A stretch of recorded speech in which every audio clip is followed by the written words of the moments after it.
Tere õhtust kõigile! Rõõm teid näha siin. Olge, et ma ei suutnud sugugi uskuda, et laupäeva õhtul keegi tahab üleüldse mingit loengut kuulata. Ja ma ütlen teile ausalt, et ega ma loengut ei oska pidada ka. Ühesõnaga küllaltki delikaatne situatsioon. Ja siis ma räägin teile seda lihtsalt, mis ma olen nagu tähele pannud ja mis ma tean. Paluti, et ma tuleksin ja räägiksin Zapast ja tema muusikast. Kes teab, mis Zapa peas juhtus. Aga mõnest asjast, mis sealt välja tuli, sellest ma räägin. Ja nagu ikka, tuleb kõik ausalt ära rääkida ja alustada kohe päris algusest peale. Päris alguses oli selle asjaga niimoodi. Midagi ei ole teha. Tuleb meelde tuletada.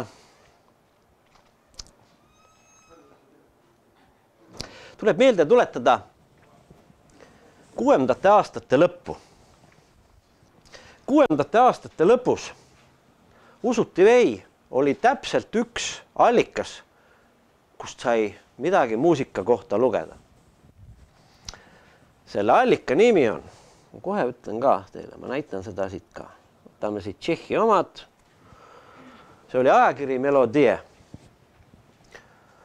Mina tellisin seda ja kui ma ei eksi, siis see võis olla isegi ainuke ajakiri, mida Mülleri Sass omal ajal tellis või nii. See ilmus Tšehhi keeles, keegi tšehhi keelt ei osanud, aga me lugesime ikkagi, sest et midagi muud ei olnud lugeda. Tegelikult oli veel üks teine allikas ka. Nimelt Tallinnas Rahvusraamatukogus muusikaosakonnas oli üks eksemplar Melody Makerit. Ja kui vaja, siis võis Tartust, loomulikult ma elasin Tartus, või siis Tartust sõita Tallinnasse, eks ole, lugeda seal Melody Makerit, neid mõnda numbrit, mis sinna ilmus, aga üldiselt iga kuu tuli koju sul Tšehhi ajakiri Melodie. 67. november, ma arvan, nägin ma esimest korda seal seda pilti, mis ma pean ütlema, mõjus vägagi veenvalt. Eriti, kui võrrelda seda, 67 kujutat ette, ma ei tea, kes kuulas Beatleid ja mõni võib-olla isegi Rolling Stonesi. See oli natukese teistsugune pilt. Ma üritasin nii palju, nagu minu tšehhi keel lubas, aga ega ma suurt midagi aru ei saanud. Aga selle Melodie pidevast lugemisest sain ma aru, et järgmised ansamblide esitajad on need, kes nii-öelda nagu nüüd öeldakse, ruulivad. See on Frank Zappa ja tema Mothers of Invention, Captain Beefheart ja The Fox. Üldiselt keegi nendest suurt midagi ei tea. Levinud bändide plaadid tulid Eestisse ikka tänu rohkearvulistele suguvõsadele, kes kõigil igal pool olid. Neid plaate juba näljalt ei leidnud. 68. augustis mäletatavasti toimus Tšehhis teatav pööre. Peale seda, kui sinna tangid sisse sõitsid. Aga muuseas, ajakirjad jätkasid ilmuma ja endiselt väga heade piltidega. Näiteks, see pestis päris tükk aega, isegi imestan selle peale. Järgmine väga hea pilt, mis on isegi veel veenvam, oli juba 69. veebruaris. See on tegelikult USA Saturday Evening Postist võetud. Ja selle ma lugesin juba ikka enam-vähem läbi.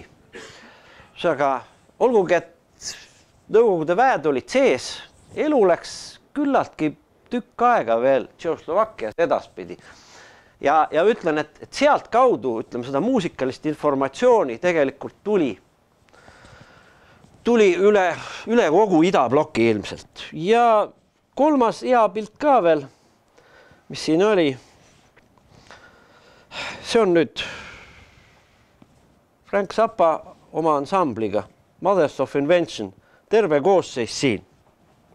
Ka üldiselt. Pildid olid viimase peal. Ühtki lugu kuulnud veel ei olnud. Sest ühtegi plaati ei olnud, mitte midagi ei olnud teada. Eks ole. Mis seal taga on, sa võid ainult arvata, mis muusikat need mängivad. Muuseas, selle sama juures oli ka üks pikem intervjuu, mida ma lugesin. Ja hämmastav küll, et mul jäid sealt katkendid isegi tšehhi keeles meelde. Üks katkend jäi meelde, ja tegelikult selle järgi on suuresti terve eluga läinud. See kätket, kes selline, ma pärast paarkümmend aastat hiljem kontrollisin ja oli ikka õige. See oli niisugune jutt, et mate rad marihuanu, ne použivam ji, a jene drogi, ne beru drogi. Ja see on tegelikult algusest peale üks oluline asi, mis sapaga ka seotud on. Kõik see psühhedeelia 60ndate lõpp ja niimoodi midagi alt teha, kes suitsetas, kes tilgutas, kes lakkus ja nii edasi. Sapa oli kogu aeg narkootikumide tarvitamise vastu põhimõtteliselt. Ta võttis kogu aeg igal pool sellest sõna nii algusest peale kuni 93. aastani välja. Kuidas? See on õige, see on õige. Ta oli ahelsuitsetaja küll, aga seda ei peeta narkootikumiks. Ta oli tavalise tubaka suitsetaja, ütleme nii. Ja suitsetas ta väga palju. Aga siin on siis terve ansambel. Vaatame korraks, mis neist ka saanud on. Ütleme, see oli väga tähtis bänd tegelikult 60ndate lõpus. Hakkame ülevalt peale. See on James Motorhead Sherwood. See oli tegelikult nende transamees ja üks sõber, kes põhiliselt parandas autosid ja niimoodi, aga ta tuli vahest ja mängis ka saksofoni ja see oli väga lõbus. Roy Estrada, temast ei taha rääkidagi. Ausalt öeldes on ta vangis ja tõenäoliselt ta ei tule sealt väljagi. Don Preston, bassimängija siis. Don Preston, klahvpillimängija, mängib siiamaani edukalt. Ma ei tea, kui vana ta on nüüd. Kõvasti üle 80 kindlasti, eks ole. 2 aastat tagasi suri ansambli indiaanlane Jimmy Carl Black. Ta oligi indiaani verd, eks ole. Ta oli üks trummaritest. Teine trummar, kes on siin, on Art Tripp. Tema läheb väga hästi. Ta on kiropraktik, paneb inimestel luitkonte õigesse kohta. Bank Gardner, kõiksugu klarnetid, mängib koos Don Prestoniga siiamaani ansamblis, no nüüd mitte enam Mothers, vaid ansamblis Grandmothers. Nad mängivad neid samu vanu lugusid, Zappa lugusid ja rändavad päris palju mööda Euroopat ja mujal ringi. Ian Underwood, temal on vist kõige paremini läinud, vähemalt rahaliselt on temas kõige paremini läinud. Tema oli ainukene kogu ansamblist, kes oli klassik, ütleme nii, kes oli konsi haridusega. Ta oli pianist, erialaks Mozart, aga bändis mängis ta nii klahvpille kui ka saksofone, klarnetteid. Temast sai hiljem Hollywoodi helilooja. Mitmetele isegi küllalt tuntud filmidele ta on muusikat teinud. Noh, ja orkestrijuht siis. Nii et 1, 2, 3, 4, 5, 6, 7, 8. Üks on vangis. 3 on ainult surnud ja 4 elus. Väga hea tulemus selle pika aja peale. Nii see siis oli. Ja see on juba nüüd nii-öelda 69-7 aasta pilt ja ma ei kannatanud seda enam välja, et mul ühtegi Zappa plaati ei olnud kuulata. Kust saada? Kellelegi sugulased ka ei saada, sest keegi ei tulnud lihtsalt selle pealegi. Niisugust asja tellida ja saata. Ja siis mul tuli idee. Ma õppisin matemaatikat sel ajal ja minu kursuse kaaslane oli korvpallimängija. Ja uskumatu Tartu Ülikooli korvpallisats läks Helsingi ülikooliga mängima. Ja mul oli üks eestiaegne 2 kroonine. Ma andsin Tommile kaasa, ütles, et Tom, ole hea, lähed Soome, müü see 2 kroonine maha hõbedast ja osta mulle Zappa plaat. Ma juba teadsin, et oli ilmunud Zappa plaat, Hot Rats, niisugune asi. Ta läks ja ta isegi müüski selle raha maha ja ta ostiski mulle selle plaadi ja ta tõigi mulle selle plaadi. Selle plaadi ümbris. Siin ta oli kuskil, ma näitan kohe, siin on nad muidugi nüüd CD-dena. No ei teagi. Niisugune. Ja nüüd paneme plaadi peale ja ma pean ütlema, kui ma enne ainult lähtusin nendest piltidest, siis ma ütlen kohe, see plaat on siin ka. Ma olin piisavalt hämmastunud see, mis seal tuli. Kuulasin selle ära oma vana grammofoni pealt, läksin Raudami Tommi juurde, ütlesin, kuula sina ka ja ütle midagi. Kuulame.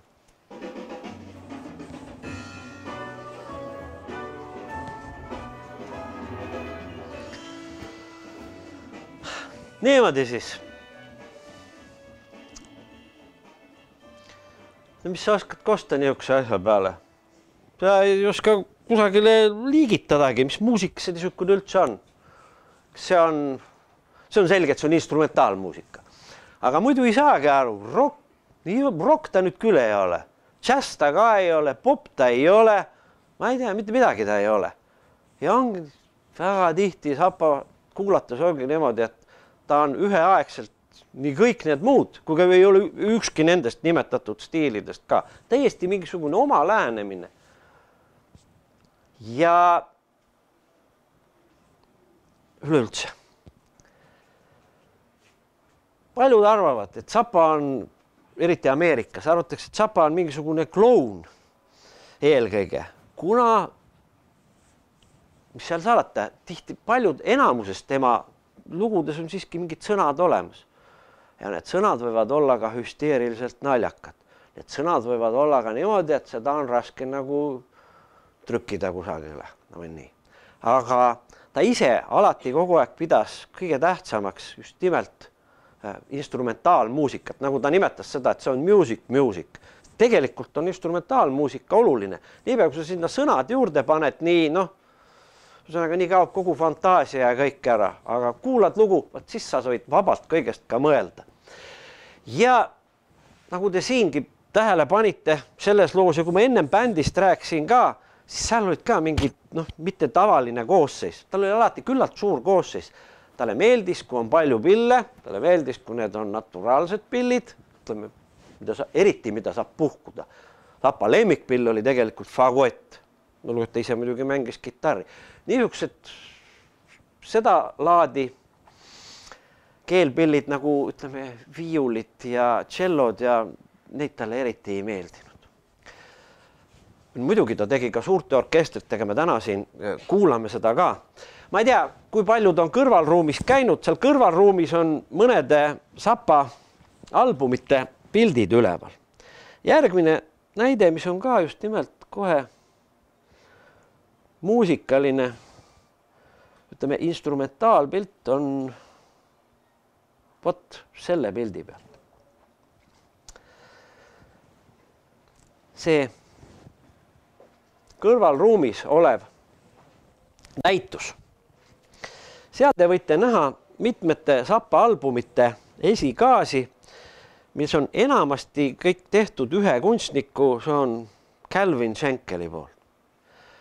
Calvin, räägiks temast paar sõna, ta on tore mees, ta oli ilus mees, kui ta noor mees oli, ta oli väga ilus mees. Kui nad esimest korda Zappaga kohtusid, siis Zappale meeldis, mis ta teeb ja ütles kohe, et hakka mulle plaadi ümbrisi tegema. Ja päris kohe, ma ei tea, üle 10 aasta Calvin tegi siis Zappale neid plaadi ümbrisi. Üks nendest on siin, mida me kohe ka kuulame, mille plaat Grand Vaisseau, mille pealt me kuulame. Ma ütlesin, et ta oli ilus mees. Elu oli umbes selline. Mingis perioodis nad elasid New Yorgis. See oli niimoodi, et tagatuhas elas Zappa oma naisega ja siis oli neil juba väike esimene laps. Nimi oli Moon Unit. Tütar tähendab. Ja eestuas elas Calvin Schenkel oma pruudiga. Tema pruudiks oli Johnny Mitchell. Võib-olla mõni teab seda nime. Päris tuntud. Tal on mingi Big Yellow Taxi ja mis tal on. Võt see oli Calvini pruut seal. Nemad elasid eestuas ja niisugune elamine neil oli. Calvin, üks masendav mees nagu kõik kunstnikud. Üks jäi mulle eriti hästi meelde üks lugu. Kui Zappa käis esimest korda esinemas Londonis, Royal Albert Hallis. Olete kunagi käinud seal? Kas ole Hyde Parkist natukese lõuna poole, seal Kensingtoni alguses on see üüratu Royal Albert Hall niimoodi. Lähed sisse, see on tõeliselt suurepärane kontserdisaal. Ja Zappa oma selle sama kambaga läks sinna esinema. ja tulid välja sealt tead ja siis ma võib-olla pärast räägin ka mõned sõnad sellest Zappa kenast erasekretärist Pauliinist. Pauliin oli seal samas, ütleb, et tulevad Zappa ja Calvin tema kõrval. Zappa ütleb, et noh, said vist päris häid fotosid meist tehtud. Calvin ütles, et ei tulnud nagu välja, et ma käisin söömas.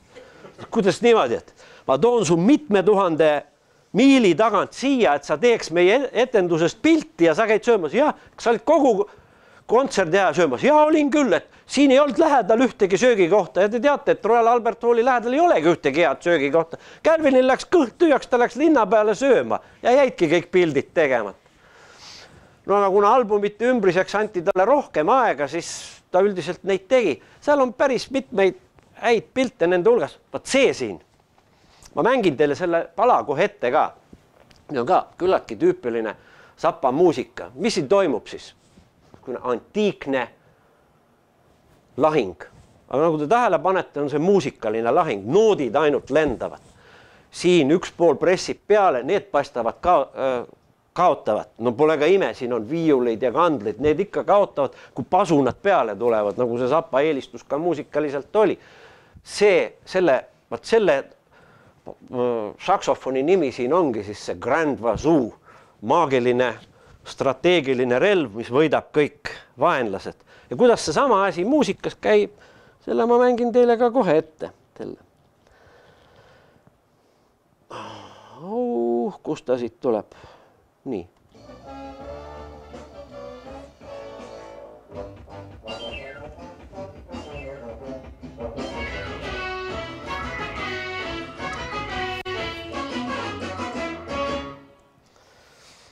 Jah. On ükskord seda lugu kunagi raadios ka ette mänginud. Mul endal see õudselt meeldib. Minu mõttes see on väga hea lugu. Mängisin raadios ette, siis ma küsisin teiste käest stuudios ka, et no kuidas oli? Väga segane, ütlesid kõik. Väga ta nii lihtne ei olegi, aga minu mõttes küllaltki hea lugu oli. Nii. Vahepeal seda metsikut taplust kuulates tuli meelde, ma pean teile seda ikka rääkima, seda ei saa lihtsalt. See oli nii tore.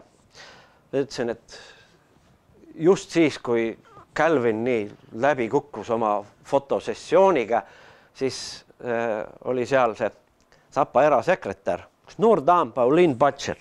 Ta hiljuti alles kirjutas oma esimese mälestuste raamatu sellest ajast, kui ta omal ajal Zappa juures oli. Ta elab Singapuris.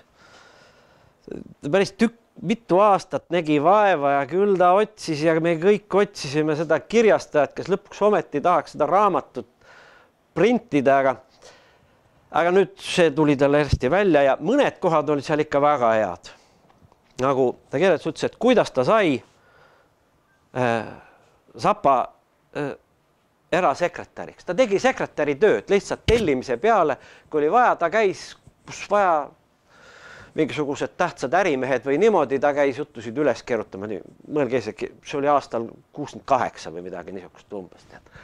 Ja siis Zappal oli vaja, et ta see oli tal mingi stsenaariumi üles keerutamiseks oli vaja, ta tellis endale lihtsalt sekretäri, et ta dikteerib ja siis keegi kirjutab selle üles. Ja ta ütles, et see oli ikka päris hämmastav. Ta ei ole varem niisugust meest üldse kohta. Nimelt, ta ütles, et 68. aastal, kui sa olid Inglismaal naine, siis sa ei olnud veel mitte midagi. Ükski mees sind ei kuulanud või midagi niimoodi.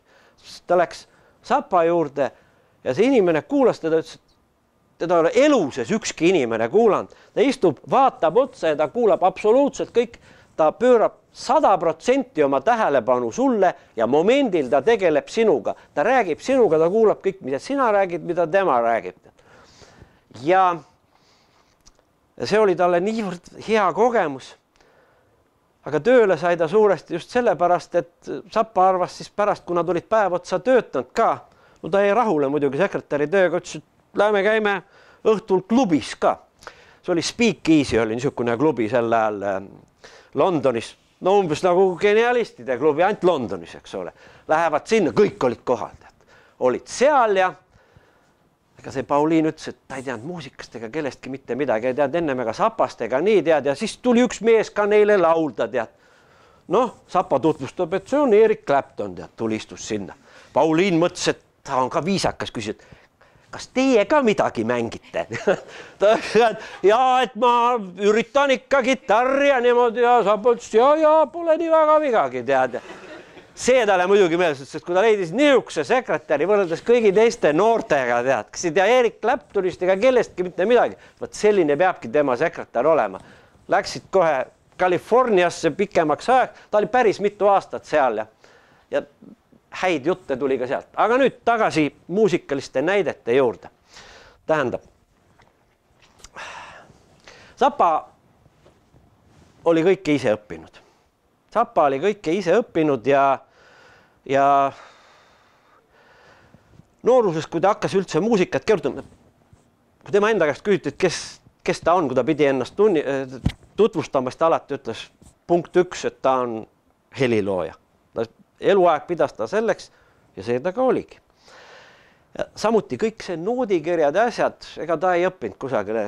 Ta käis ja õppis raamatukogus selle asjanduse selgeks. Tegi endale selgeks ja ütles, et üle kõige muu, mis talle meeldib, on see istuda ja võt neid noote joonistada ja tušiga, nagu omal ajal oli, paberi peale, jooneste peale ja niimoodi tead.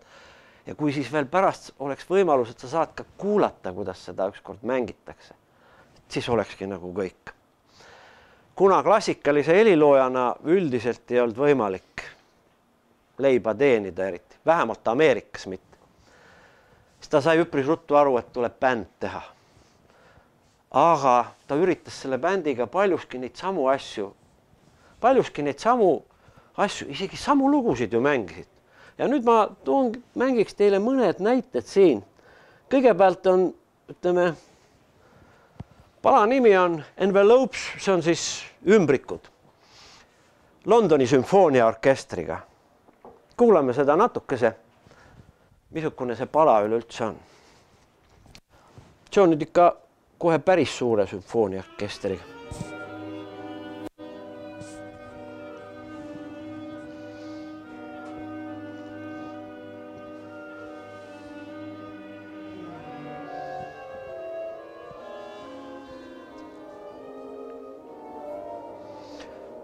Olgu, me kuuleme seda lugu kohe natukese teises esituses pikemalt.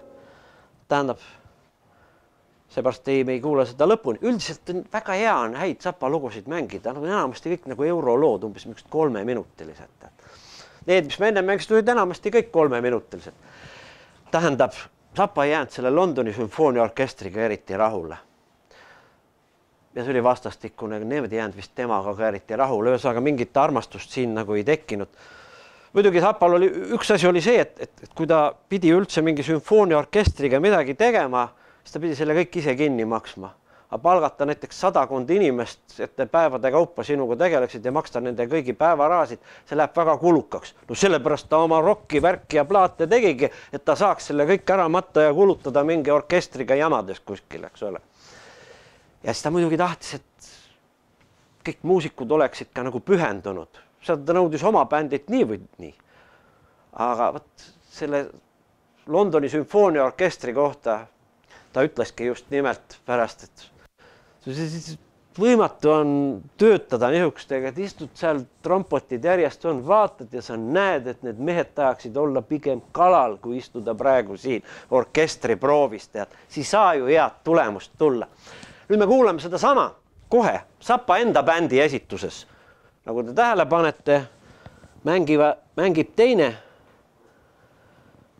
Võtame teid. See teine orkester mängib palju kiiremini ja paremini seda lugu. See on Sapa enda bänd. Täpselt sama lugu. Ainult, et nüüd tuleb 2 lugu järjest. See on kontsert kõik. Kõigepealt tuleb Envelopes. Seesama, mida Londoni sümfooniaorkestergi üritas Sapa kontsertbändi esituses.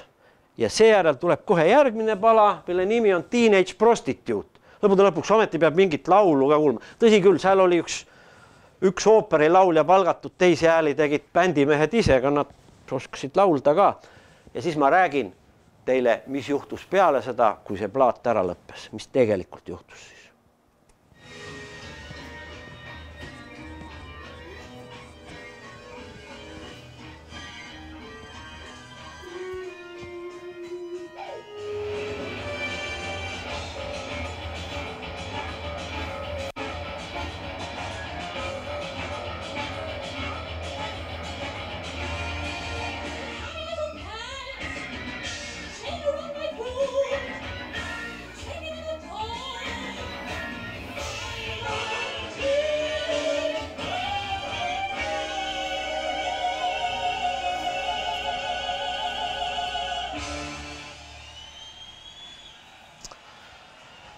Nii, siin ei tule nüüd järgmist pala, aga mis ühel kontserdil järgmiseks tuli, sellest ma teile nüüd räägin. Aga ma pean hakkama jälle varasemast asjast peale. Nimelt, Zappa suurteks eeskujudeks olid mitmed vana sajandite tagust värki, ta ei armastanud need parukatega, kes olid. Talle meeldis 20. sajandi muusika küll, 20. sajandi juba 20. aastad ja niimoodi modernism, näiteks Igor Stravinski oli üks suuri heliloojaid, no pärast hilisematest Edgar Varese ja nii edasi. Stravinski muidugi oli suur helilooja ja Stravinskiga koos oli tegelikult terve plejaad väiksemaid tegelasi ka. Üks nendest oli hea Stravinski sõber. Tema nimi oli Nikolai Slonimski.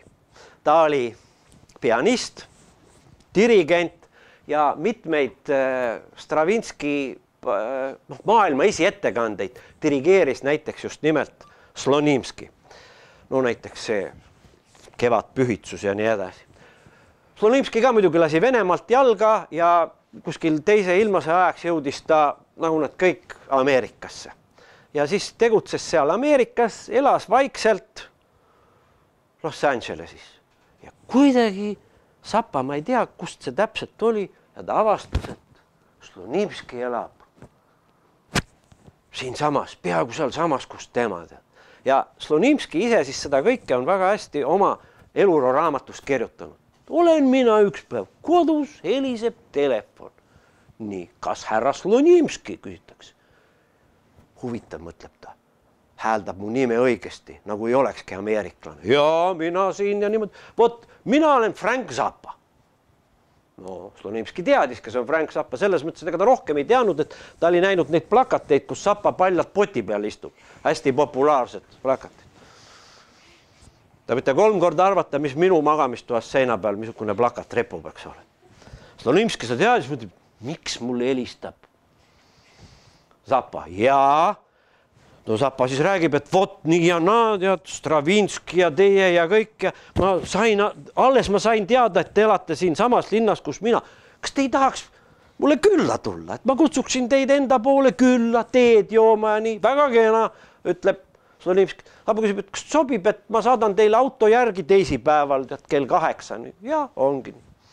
Teisipäev kell 8 ongi auto. Slonimski läheb välja, ütleb, et auto nii pikk nagu kvartali vahe, tead. Kune suur juht, ta sepa sisse, tead, sõidavad Zappa poole. Missugust asja pole vana härra veel näinud, mõtleb.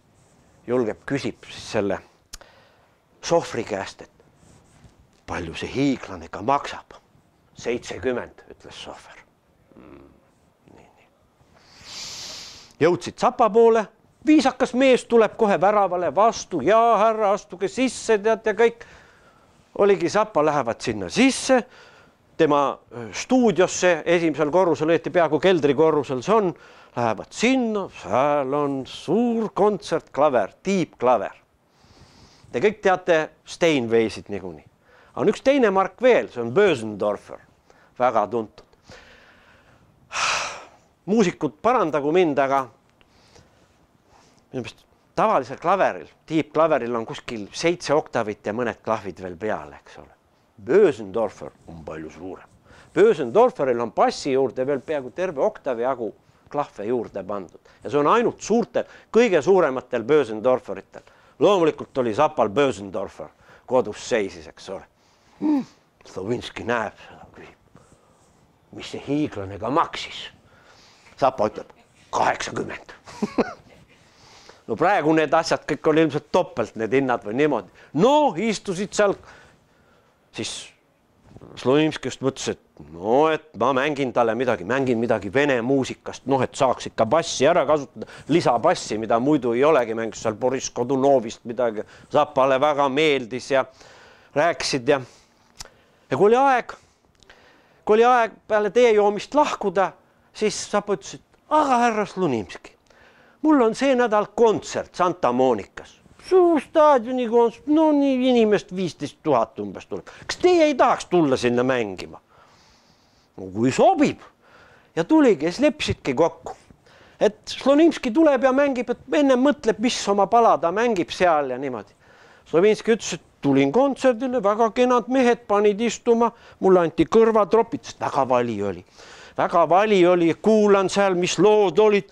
Siis tuli üks daam koolitatud häälega, laulis ühe väga siivutu laulu mingist teismelisest prostituudist. Ja kui see lugu lõppes, siis paluti mind lavale. No ja siis tuligi Slonimski lavale ja Zapa siis tutvustas, et võt, see on rahvuslik kaare, Nikolai Slonimski elab meil siin. Palun, nagu vene keeli öeldakse, prosim, ljubiti uvažati, eks ole, armastage ja austage teda. Ja siis Slonimski mängiski oma repertuaarist seal midagi, rahvas uilgas, nii neile meeldis ja kõik. Püha taevas, midagi niisugust vanem kunagi see läbi elanud, et nüüd veel vanas eas ta mingi täiesti absurdi tasemeni juba jõudnud. Jah. Ootame, saame selle tagasi. Nii, võt niisugune lugu oli siis seal peale seda. Ja mul on teile ka näidata pildi peal. Ammu oleks aeg liikuvaid pilte vaadata, kuidas härra Slonimski on härra Zapa juures kodus ja nad mängivad Bösendorferi klaveril. See on lausa ime, et see on tegelikult, et see on YouTube'is olemas. Aga ma tahan nüüd... Üks moment.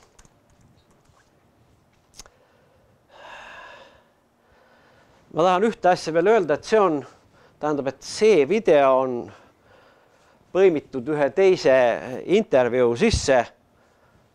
See on nüüd, see on niinimetatud Zapa viimane intervjuu. See on viimane temast tehtud video ennem surma.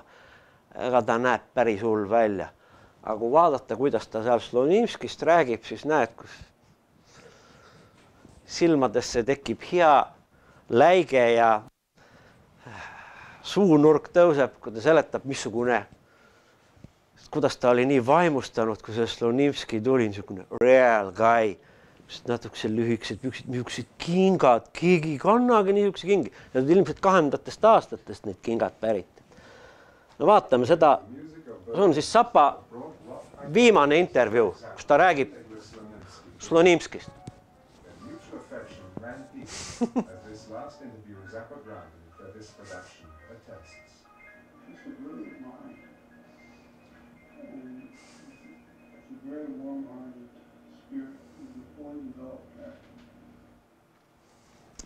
Ja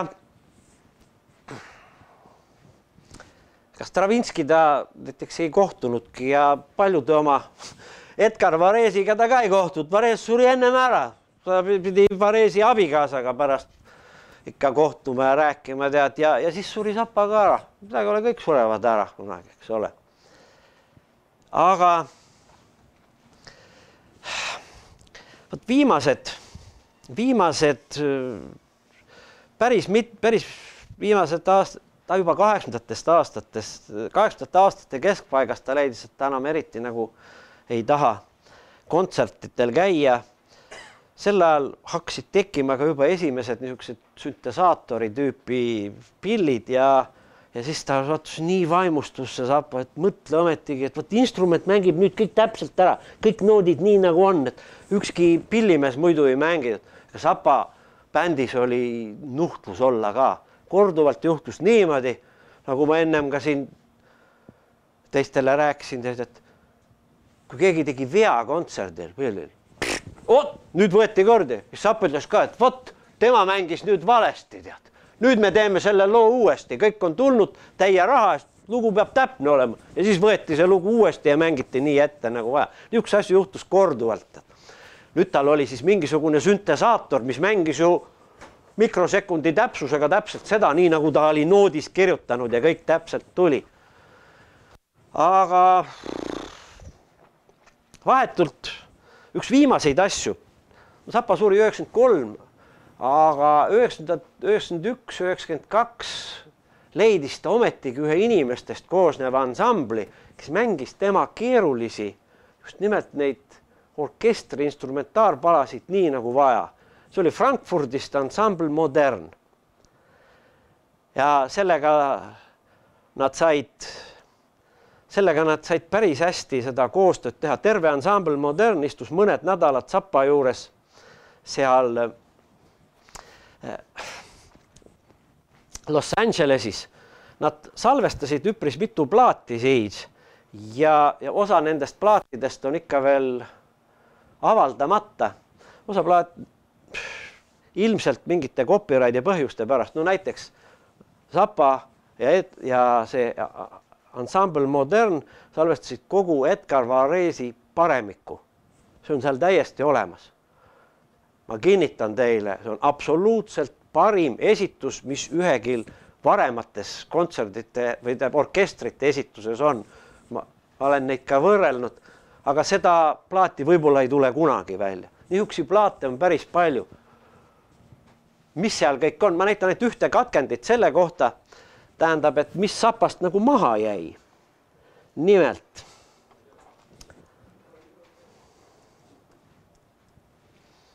Paar sõna, kus ta elas veel enne. See on ausalt öeldes üks paremaid, üks ilusamaid kohti Los Angelesist. Los Angeles on üks inetu linn üldiselt. Ta on üks inetu ja igav linn. Aga kõige parem koht, kus elada Los Angelesis on niimoodi, kui te kavatsete sinna kolida, kus on Sunset Strip, seal on mingid Roxy ja kõik niisugused oma muusik, House of Blues ja niisugused muusikaklubid, mis on. Siis on niisugune väike nurk ja sealt läheb tänav üles, selle nimi on Laurel Canyon.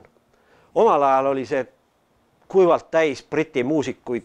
John Mayall tegi seal oma Laurel Canyon bluesi ja paljud elasid seal ja Rolling Stones käis seal oma greatest hitsi fotosid tegemas ja kõik niimoodi. Sõidad mööda seda üles, üleval tuleb niisugune asi nagu Mulholland Drive, selle nimeline film on olemas, sealt pöörad ära, tuleb Woodrow Wilson Drive, niisugune väike tänavakene, kus on siis küllaltki suured majad ja seal on ka Zappa maja, kus ta elas alates umbes minu meelest 70. aastast või midagi niimoodi. Ja see maja on ehitatud nagu vastu mäge ja maja taga mäe sisse on tehtud siis niisugune asi nagu, see nimi on siis see varakamber, kus on kõik Zappast maha jäänud materjalid. Nimelt algusest peale Zappa korraldas seda asja kõike nii, et tal olid kõik masterlindid alati tema käes, mitte mingisuguse plaadifirma käes ega niimoodi. Kõik õigused ja kõik nii-öelda originaalid olid alati temal kodus olemas. Ja vaatame lihtsalt natukese, missugune see välja näeb.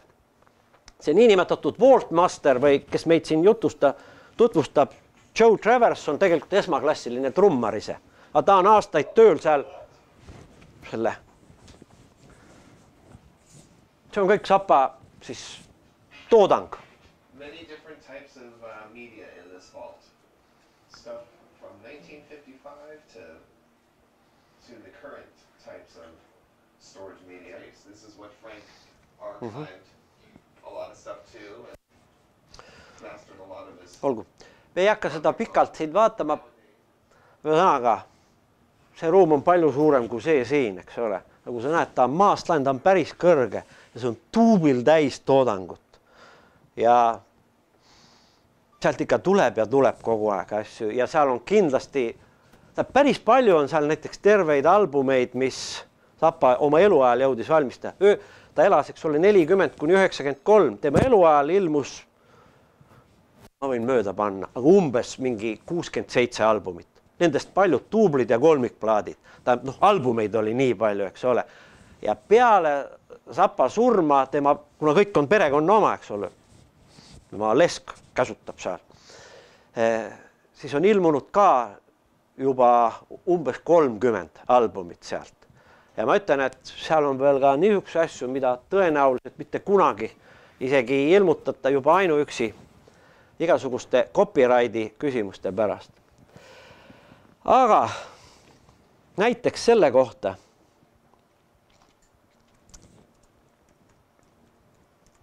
mis laadi muusikat siis Zappa Ensemble Moderniga nagu tegi.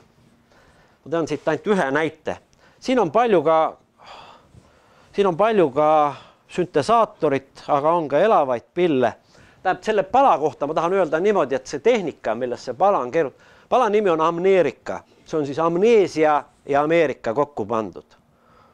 Ühesõnaga, Ameerikaga on lõpp. Selle albumi nimi oli ka Tsivilisatsiooni 3. faas. Tsivilisatsiooni lõpp umbes nii.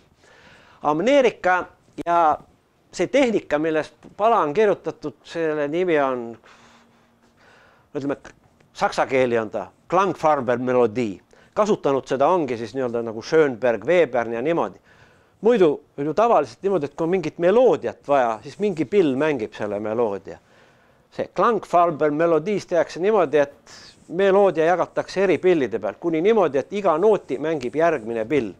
Nii et raske on seda mängida, eks ole. Iga nooti mängib erinev pill ja kokkuvõttes tekib täiesti hämmastav efekt, kuidas see pala kõlab.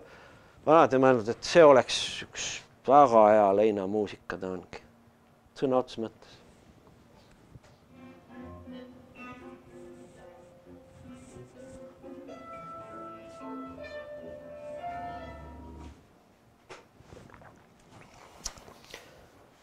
See oli üks kurb lugu, on ju? Aga väga ilus laul.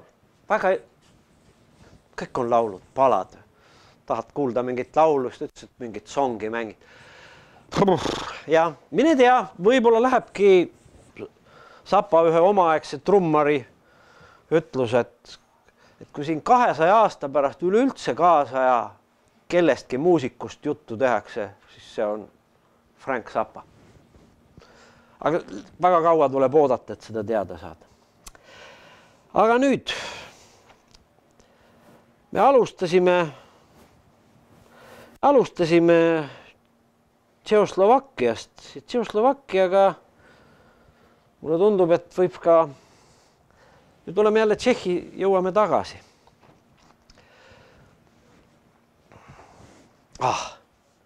Ühe asja veel ennem, kui te kannatate kuulata. Ma tahaksin võib-olla paar sõnaks, ma võin rääkida Zappa koolivennast Captain Beefheartist ka. Captain Beefheart, see oli iseenesest hämmastav.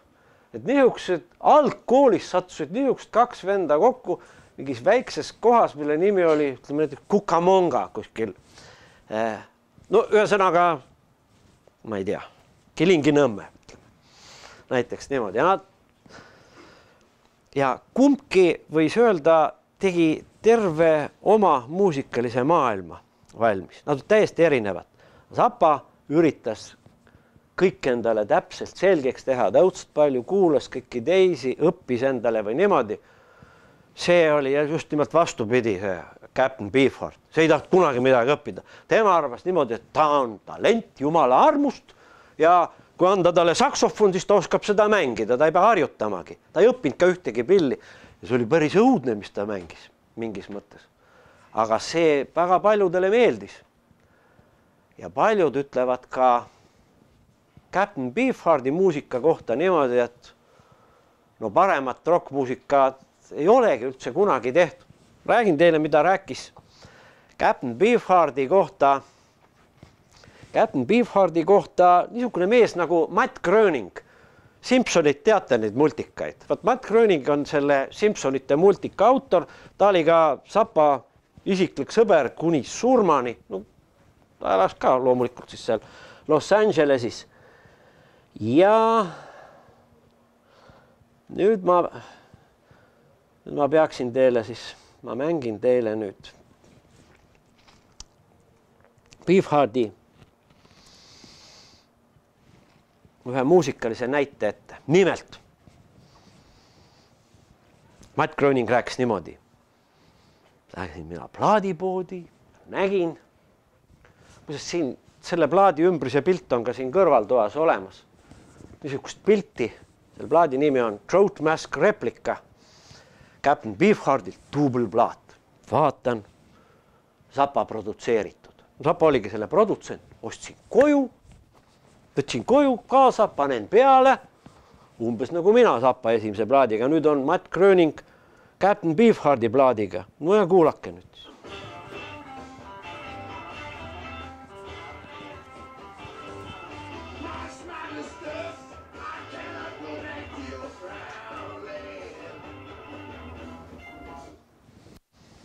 Üldiselt ei suuda seda plaati keegi tavaliselt, kes 30 sekundit kuulab, see on juba kõva näite. Jama. Vaatad, mis asi see on? See ei ole võimalik. Tuleb, et need vennad isegi ei ürita. Eks ole, see, mis neil välja tuleb. Matt võttis, paneme uuesti peale.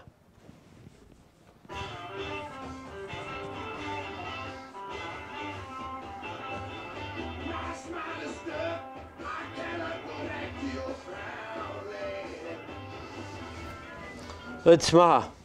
See ei ole võimalik. Kontrollib. Produtseerinud Zappa. Ta ei saa mulle niisugust siga mängida, see mees. See on duubelplaat, see maksab hulga raha. Ma ostan niisugust ja sellega ei ole mitte midagi teha.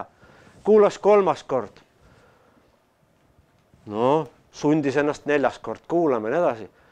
Ja siis talle tundus, et mitte need vennad mitte ei saa pihta, vaid nad ei tahagi pihta saada. Nii peabki olema. See ongi kohe nii mõeldud, et nad niimoodi mängivad. Ja tõesti, kui te seda plaati kuulate, no mul läks ka ikka 3 kuud enne, kui ma hakkasin seda plaati armastama. Eks see sama lihtne ole. See on tõsine töö võtta ette ja Captain Beefhearti muusikast läbi minna, sest et siin ei ole, ärge siin mingeid helistikke või ühesõnaga täiesti tüüpiline on see, et iga pill mängib oma helistiku, siis nad lähevad lahku ja kuskil nad saavad uuesti kokku. Keegi ei saagi aru, kus nad lähevad jälle lahku ja niimoodi. See on mingi täielik hullumaja kõik.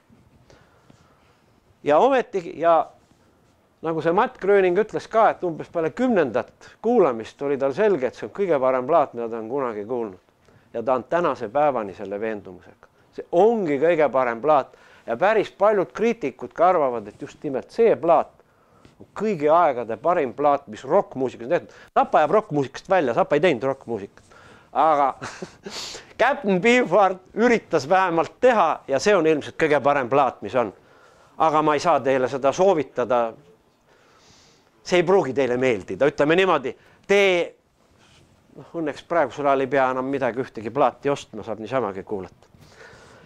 Olgu, niisugune lugu see oli. Jah, Captain Beefheart arvas jah, et ta on talent Jumala armust ja ega ta oli sama hull nagu Zappa, ta oli veel hullem selles mõttes, tead, et ta ka klaverit ei osanud mängida. Selle plaadis on duubelplaat. Ta olevat komponeerinud 8 tunniga. Miks nii? Keegi küsis, miks nii kaua? 8 tundi ta ütles, jaa, ma pidin selle aja sisse ka õppima klaverit mängima. Saate, ka klaverimängu tunnid läksid selle 8 tunni sisse ja siis ta komponeeris veel kogu selle duubelplaadi, kus juures ta komponeeris kõigi pillide need, palad täpselt ära, kuidas bass peab mängima ja kuidas klaver peab mängima. Need mehed nägid hirmsat vaeva, tead, et seda kõike järgi teha. Nad harjutasid selle plaadi siis ühesõnaga 8 tunniga Captain Beefheart komponeeris, seal nad 6 kuud ühes majas harjutasid seda, kuni see oli täiesti automaadini omandatud, kuidas seda mängida. Siis nad läksid stuudiosse ja mängisid selle korraga ette ja siis pandi lint seisma ja see oli ka valmis. Ja siis Beefheart oli ainult väga solvunud oma selle vana koolivenna Zappa peale. Zappa pani ennast produtsendi kirjas, midagi ta ei teinud. Ta ainult hambad laiali magas seal, kui me mängisime ja kõik oli tehtud. Ühesõnaga, me ei hakka seda praegu kuulama, aga kuidas üldse nägi välja, ütleme niimoodi. Ma mõtlesin ikkagi mingisugust paremat kohta, sest Beefheartist võib-olla teile mängida. Üks asi ma tahtsin veel, mis mul meelde tuli tegelikult Beefheartiga on niimoodi, ta alustas suuresti esimesed plaadid, mis oli veel ennem Troutmask replikat, olid suuresti bluesi põhised. Nad mängis üpriski traditsiooniliselt ja täiesti ikka niimoodi, et kõik mängisid samas helistikus ja kuidagi samas taktimõõdus ka.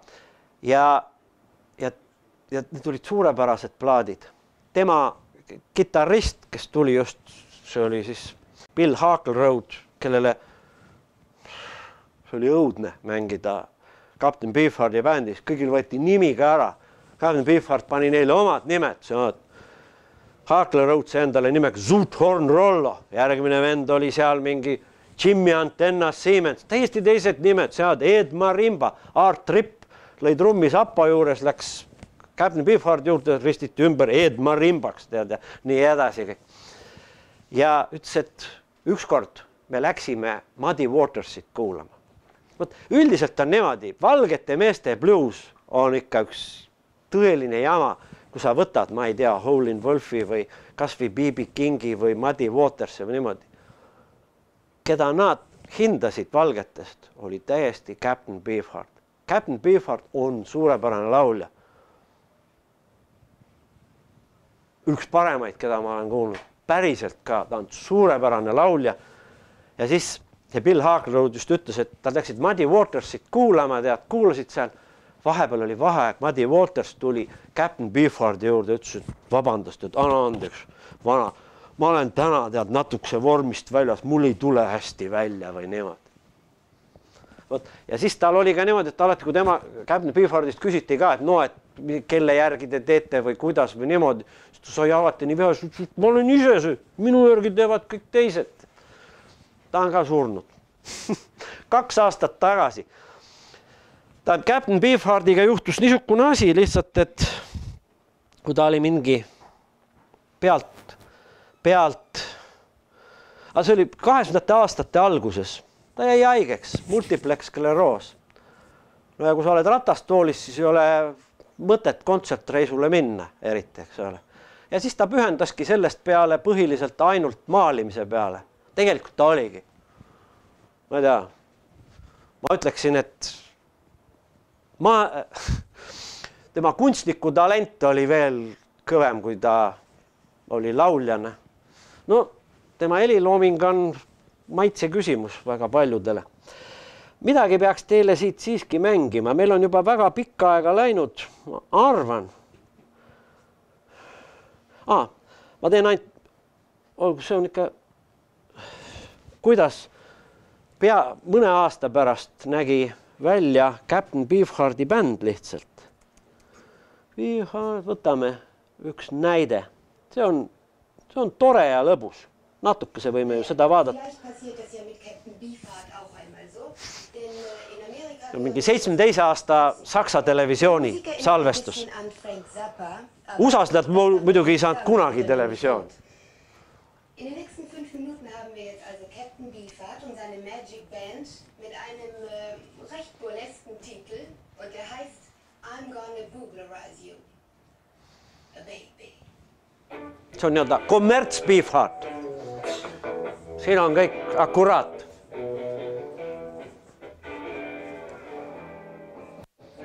Viiest orkestrimehest 3 mängisid ennem Zappa bändis.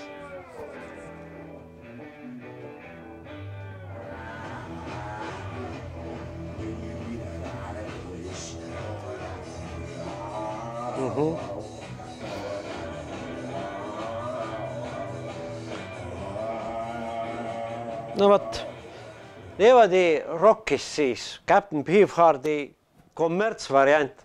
Nad olid nii väsinud sellest Throatmask replikast ja bänd tõstis mässu, ütles, et nad ei jõua enam nälgida. Nad ei jõua enam, me peame mingi loo tegema, mille eest inimesed ka piletit võivad osta. Ja siis nad tegid niisuguse kommertsvariandi sellest Magic Bandist. Ega mingi eriline kommertsedu neid ei saatnud. Kuulsus tuli ainult niisugune, kuidas seda öelda, kriitikutele ja annaalidesse võid öelda. Muuseas, huvitaval kombel, kellega see ansambel väga tihedalt läbi käis, oli niisugune briti bänd nagu Jethro Tull. Ja kui lõpuks bändi liikmetel sai täiesti villand Captain Beefheartist, nad tegid oma bändi seal mingi Mallard ja siis nad läksid Inglismaale ja Jethro Tulli stuudios tegid üldse oma plaate, aga need olid juba täiesti edutud ja nii edasi. Okei. Me pidime siiski lõpuks, me peaksime tagasi jõudma Tšehhimaale. Tšehhiga me alustame ja nüüd võtame, vaadake, ma mängiks teile ühe pala lõpetuseks, tänase selle jutu lõpetuseks, Václav Haveli lemmikplaadilt. Václav Havel ja Zappa olid väga head sõbrad tegelikult. Ja 90. aastate alguses, kui olid juba jälle palju suuri pöördeid toimunud, siis Zappa sõitis oma vanale sõbrale Václav Havelile külla Prahasse. Muidugi tuli matsikult rahvast vastu võtmast, ta oli nii populaarne. Melodia aegadest ta oli ikka väga populaarne.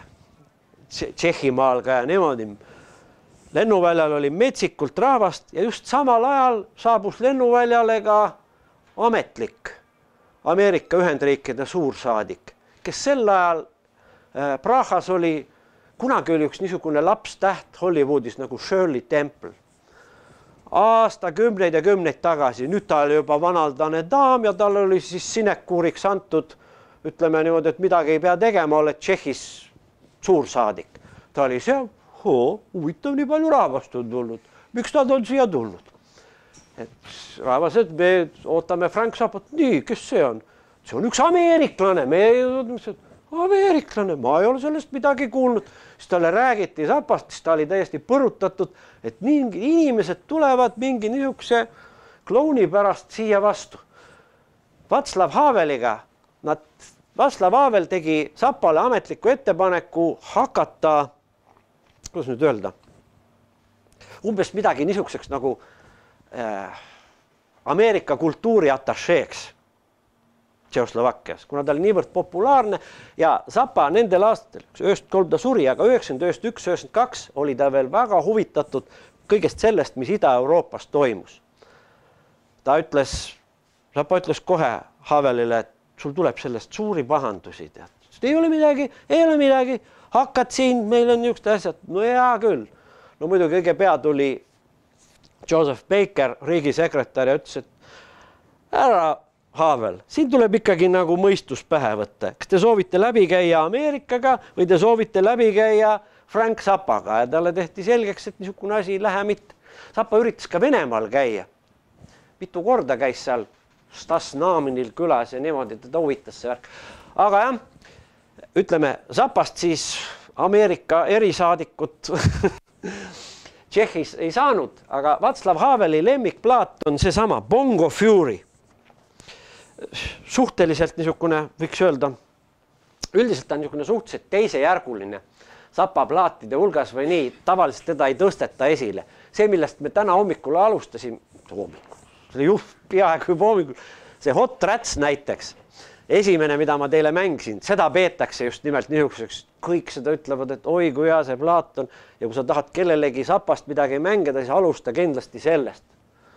See ei tule kellelegi pähegi, aga see on huvitav plaat selles mõttes, et siin see on ainuke plaat, mille tegelikult on nagu näete, kaane peal on mõlemad koolivennad.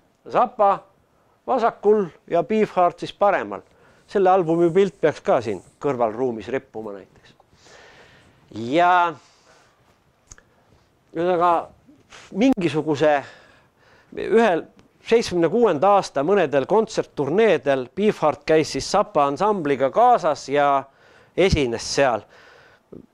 Noh, ta oli ennast nii nurka mänginud kõiksugu rumalate lepingutega plaadifirmadega. Zappa tegi tarku lepinguid, aga Beefheart tegi rumalaid lepinguid.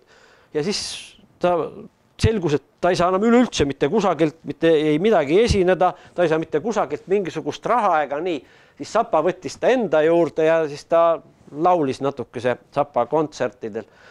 Kõik ütlesid, et Beefheart on ikka tõeline peavalu, nagu ta tuli kontsertturneele, siis tal oli 2 plastikat kotti oma asjadega, niimoodi ta reisis, ta arvas, et nüüd minnakse reisima, saksofon oli pistis sealt ka ühest kotist välja niimoodi, siis ta kogu aeg kadusid need asjad ära ja siis tal kadusid noodid ära ja siis tal kadusid laulude sõnad ära ja temaga oli rist ja viletsus.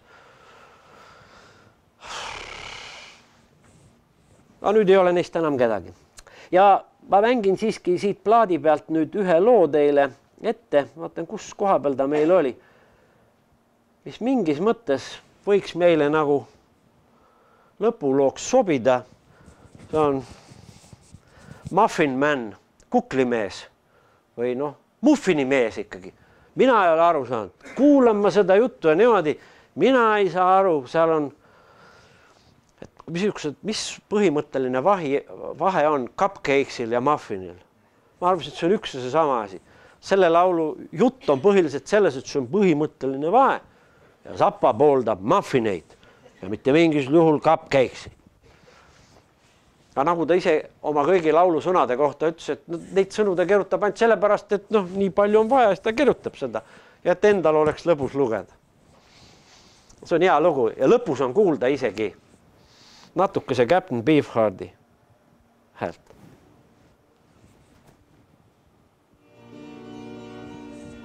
The Muffin Man is seated at the table in the laboratory of the Utility Muffin Research Kitchen. He puts forth a quarter-ounce green rosette. Läks valesti, võtame uuesti. He puts forth a quarter-ounce green rosette near the summit of a dense but radiant muffin of his own design. Later he says, some people like cupcakes exclusively, while myself I say, there is not, nor ought there be, nothing so exalted on the face of God's gray earth as that prince of foods, the muffin. Girl, you thought it was a man, but it was a muffin. He hung around till you found that it didn't know nothing. Thought it was a man, but it was a muffin. Now I'll cry to say the night is a result of him stuffing. Bruce Fowler on trombone, Napoleon Murphy Brock on tenor sax and lead vocals, Terry Bozio on drums, Tom Fowler on bass, Denny Wally on slide, George Duke on keyboards, Captain Beefheart on vocals and soprano sax and madness. Thank you very much for coming to the concert tonight. Hope you enjoyed it. Good night, Austin, Texas, wherever you are.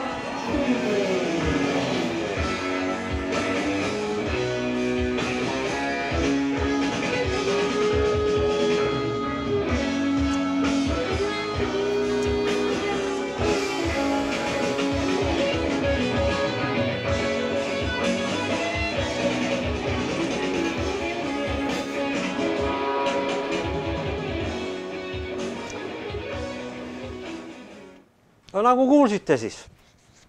Thank you for coming. Kontsert on sellega siis läbi. Kui keegi tahab midagi küsida, siis võib-olla ma oskan vastata. Aga muidu, nagu ma aru saan, on nüüd üks pikem tantsumuusika õhtu. Ega Zappa muusika, päris mitmed lood kõlbavad tantsuks küll, aga tantsumuusikat on ju väga erinevat laadi. Mõned räägivad, et väga hea tantsumuusika on Tšaikovski Luikide järv näiteks, aga klubid seda ei hinda. Nii, aitäh teile! Ma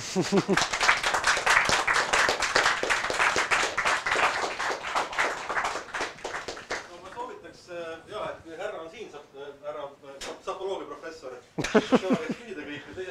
kui keegi tahab midagi. Aga vaadake, Calvin, need on mulle saatnud jah, seal, aga jumala pärast, need ei ole originaalid, tähendab selles mõttes, et kõik on Calvini signeeritud, aga need ei ole mitte ainuoriginaalid, seda ei maksa. Muuseas, ühte asja ma võiksin korra ainult näidata, mul on üks lint, mida seal Sapa varakambris ei ole. Võib-olla on, aga mul on see ka olemas. Ma näitan teile lihtsalt ühe pildina, tähendab, et kuidas mõnel inimesel teinekord võib vedada. See Afganeti nime all on üks sait, mida ma 10 aastat umbes teen. Ma enamasti iga paari päeva tagant sinna midagi postitan, kui meelde tuleb. Ja ükskord juhtus niisugune värk, et üks daam eBay's müüs ühte Sapa kassetti. Ostsin selle vist mingisuguse, ma arvan, $100 eest. Ja selgub, et see on Resolver ja Brutality, see on täiesti originaalne Sapa, ütleme see sünklaviiri muusika, mida rohkem kuskil ei ole olnud. Sapa andis ühele oma tuttavale seda lihtsalt kuulata. Ta ikka tuttavate käest küsis arvamust või niimoodi. Ja nüüd on mul niisugune. Väga huvitav muusika on seal peal, ma pean ütlema. Üpris raske kuulata, aga ma võin selle peale panna, kuidas see missugune on. Ma ise seda teinekord kuulan autos, kui niimoodi, et kui ma sõidan autoga mööda linna ja vaatan ringi, näiteks Tallinnas, siis see suurepäraselt iseloomustab, mis kõik on. Ma panen selle ainult peale. Atonaalne muusika on iseenesest väga huvitav, kui sa ükskord sellega lepid. Kui on see niisugune harmoonia värk, sa tead, kuidas asi voolab ja sa tead, mis tuleb, sa tead kõik, mis on. Kui sa kuulad mingit atonaalset muusikat, siis sul on ainult moment, see pilt, see hetk. Sa ei tea kunagi, mis oli, mis tuleb. Sa saad ainult hetke vaatata. See tuleb. Väga huvitav on autoga mööda linna sõita. See on mingi klassikaraadio, mingi võid. Siit on tehtud võib-olla, aga see, ma ütlen, see väga huvitav on linnas sõita ja ringi vaadata. Kus, mis on? Siit on tehtud. Ja kui ma selle kasseti esimest korda ma sain selle kasseti, siis ma läksin Elgula juurde, et võtame selle ümber kasseti pealt, sest et ma ei saa ju teda hoida selle kroomi kasseti peal. Elgulaga kuulame, Elgula ütleb, naljakas, nagu laps mängiks selle süntesaatoriga. Huvitav muusika. Ega ma ei saa seda siis endale jätta, mis arvad, et ma istun üksi ja kodus kuulan ainult niisugust muusikat, et keegi teine ei tea. Okei. No väga huvitav. Niisuguse asja on seal väga palju. Okei. Olgu nii. Veel kord, suur tänu teile. Miks seda Sapa asja nagu sarjana edasi teha, et see tuleb väike osa? Kunagi ma tegin Sapast Klassikaraadios saateid umbes 50 nädalat järjest. Neid on kõiki järjest kuulata ka, jah. Mõned lood on seal olnud, aga mõned päris mitmeid lugusid seal ilmselt ei ole olnud ka.